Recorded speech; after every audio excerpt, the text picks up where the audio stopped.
Welcome to Firehouse. Nope.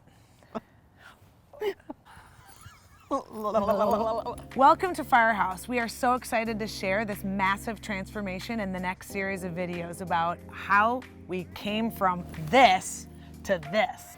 Look. Oh my God. Ah. This is what's left of the house that burned down to the ground on Halloween night and caught this house on fire. In this video, you're going to hear from the homeowners and their emotional journey from their house burning down to 2 years later, what has transpired. You're also going to get a tour of a lot of befores and afters, which are hard to understand because the house is so different now. It was torched, but now it's beautiful. What is this? I don't know. What is... An old column from the front porch? Yeah. And what are you doing, Wendy? I don't know. I don't know. Let's go inside where it's prettier.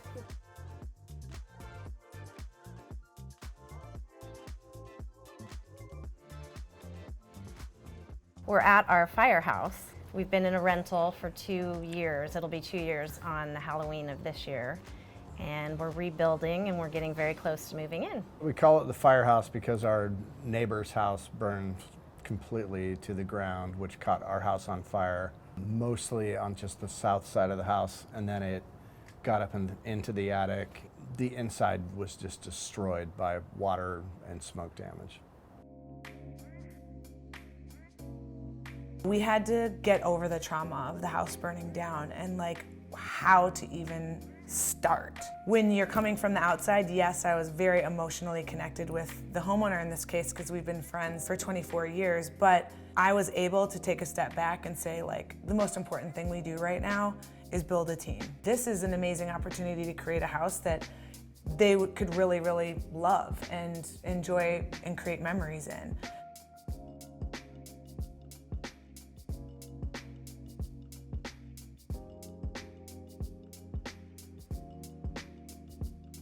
It was a process trying to decide what to do, and we went up and down and changed our minds quite a bit. I didn't think I wanted to move back in, and we thought about selling it. He always wanted to move back, but I think one part for me was I wanted it to be different. I think what's really challenging as designers too, and especially in this project, is we can see visually without seeing a roadmap. We don't even have to see the plans, we just can see the potential and we know that it's gonna look great and we know what materials will come together and look good. Yeah. But to get through all of the hurdles, to have the homeowners believe that make a decision. Our vision is the right way is very hard. It's hard, they're visual, most people are. Not everyone can envision what we're proposing, and it can be a massive roadblock. So I think building the team and having trust is the platform of where everything begins. You've done projects in this house. We've had the opportunity to come in and touch the bathrooms and right. do the flooring, update the kitchen. And so you knew exactly how this house could be because you could see that potential. Right. And I knew what I hated about it. Yeah. Get rid of it. And now you had the opportunity to reimagine it and have it be exactly what this house could be.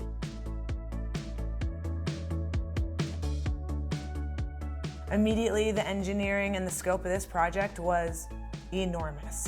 When your structure is compromised and you begin to take down siding and drywall and support walls and ceilings, what's interesting is immediately the shift and the integrity of your building is compromised. So immediately right there after the fire and we took parts away, the project exploded.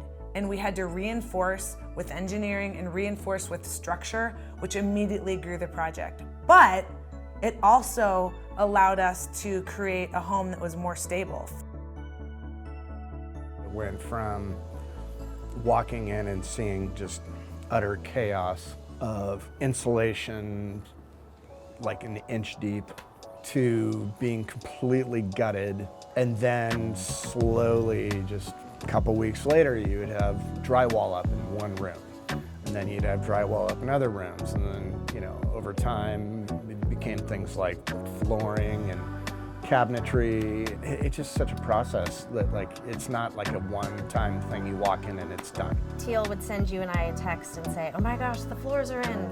There were little things along the way where one of us would come, and so it wasn't like we just suddenly one day saw it all. When the furniture and everything arrived, like that moment, because adding furniture is just, and That the was textures, much that more- was like, much more wow, real. this house is totally different and amazing.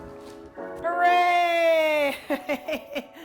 That was stressful. Beautiful, Teal. That is so pretty. Sofa number 1. We designed it, we designed it, we designed it, we designed it. Look at this sofa. Oh my God, you have to come see. You have to come sit in this, Steve. The new furniture that we worked with Teal and Scott, as it came into the house, it was exactly what we were hoping for. Oh my gosh, Wendy. I mean, it just makes this whole Yeah. corner spot. Juan, I love them. I love them so much.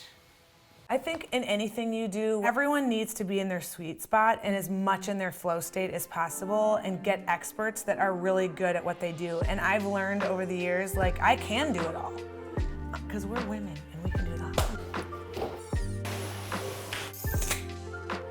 But we don't need to. We don't need to take on every single part of the job or what happens in the home or outside the home, whatever. If you can put a team together that really can be a group of people that are doing what they're most comfortable and good at the same time, that is what the dream team is.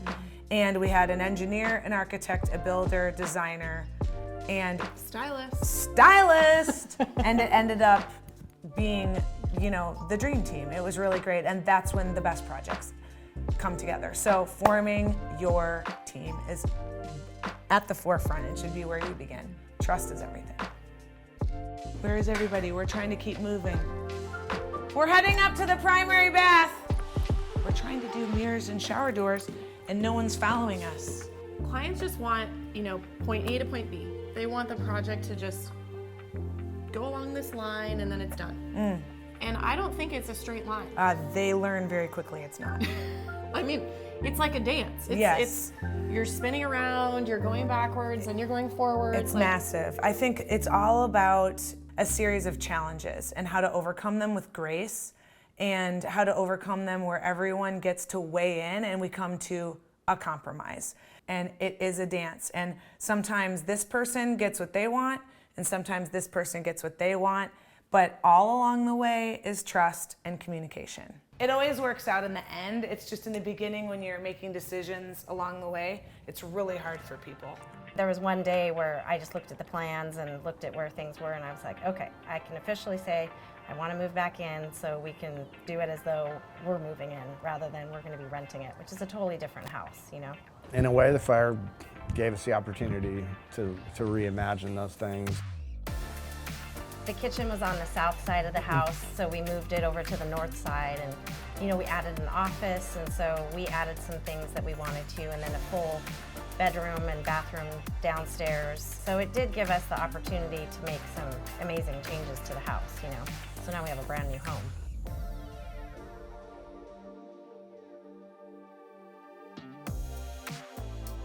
Just the kitchen and white oak. I didn't think I was going to love the white oak as much as I do because there's white oak floors, so it felt like a lot. And Teal kept saying, trust me, it's going to be fine. And then sure enough, you know, we trusted her and it was amazing. One thing that ends up showing its hairy head at the end of every project is, oh gee, I wish I would have just trusted the team more early on in the beginning. And you know, one thing to remember is there's a reason why we're talking about lighting, spatial planning, practical use of space and aesthetic all at the same time, because trust us, trust your designer, trust your team. They do know how spaces do come together and how they work. And that's really hard, again, for people who don't have the vision or really the experience. But the funny thing about design and when you're working with clients is they try to be designers sometimes. Yes. And it's really hard for them to trust, and it's really hard for them to let go and say, oh my gosh, maybe you do know about where a light should go or how big it should be. Well, I think sometimes they just get nervous about the cost of things, right? Or they don't understand the big picture and why we might be pushing, you know, these certain light fixtures in certain places. It's very challenging at times. Every single person that they would bring into the job was super knowledgeable about whatever their trade was, and it was great to just be able to go to them and they would give advice. That part was really cool to see each person come into the house. We want to have a big party for like all of the people that helped us with the house because there were so many people involved. I think the moral of the story here is build a good team.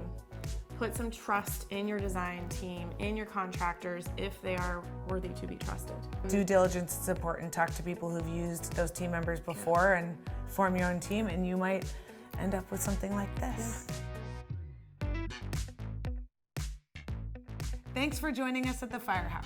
If you want to get the look of this beautiful house, please look below for a link to our newsletter on Substack, where you can find products to make your space look like this house. We hope you subscribe, like, share, all the things. I'm talking to you, Mom. You know what to do.